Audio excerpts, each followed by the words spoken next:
আর এরা ওষুধ নিয়ে ওর ওষুধ খেয়ে বেঁচে থাকবে? এটা কখনো হতে পারে? এই সুস্থ সমাজ কি মেনে নেবে? আমাদেরকে অসুস্থ স্তর মধ্যে ফেলে দিয়েছে। আমাদের বাচ্চার মুখের খাবার কেড়ে নিচ্ছে, আমাদের পেটে লাথি পড়ছে। আমার ছেলে অসুস্থ, তার ট্রিটমেন্ট চলে। আজকে যদি ওর চাকরিটা চলে যায়, আমি কি করে ওর ট্রিটমেন্ট কি করে বিয়ে করবো? এই যে এত লোক এখানে রয়েছে, তাদের সবারই ফ্যামিলি, তারা কি খাওয়াবে? হ্যাঁ, বাচ্চার মুখের খাবার কেড়ে নিচ্ছে। এটা জাস্টিস? এটাকে জাস্টিস বলে? আমাদের যোগ্য অযোগ্য লিস্ট চাই। তাছাড়া আমরা এখানে এক লাখ যোগ্য অযোগ্য না, এখন যোগ্য যোগ্যদের মধ্যে লড়াই চালাচ্ছে।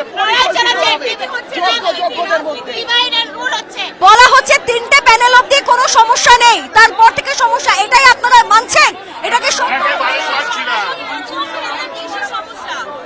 যারা টাকা দিয়ে ঢুকেছে তাদের নাম্বার বেশি করে দিয়ে প্রথম পেজে তাদের নাম্বার হয়েছে, কাউন্সিলিং হয়েছে, হয় না। যারা টাকা দিয়ে ঢুকেছে তারা অযোগ্য, যারা পরীক্ষা দিয়ে পেয়েছে তারা যোগ্য। এখানে যোগ্য আর অযোগ্যটাকে গুলিয়ে দেওয়ার চেষ্টা করা হচ্ছে। তাহলে কেন বলা হচ্ছে যে প্রথম 3টেতে কোনো সমস্যা নেই? মানে এই কথাটা কেন বলা হচ্ছে তাদের?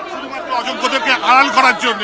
সব মিথ্যা, এদের মিথ্যা রেডি আছে, এরা জানে কোনখানে কি। আপনারা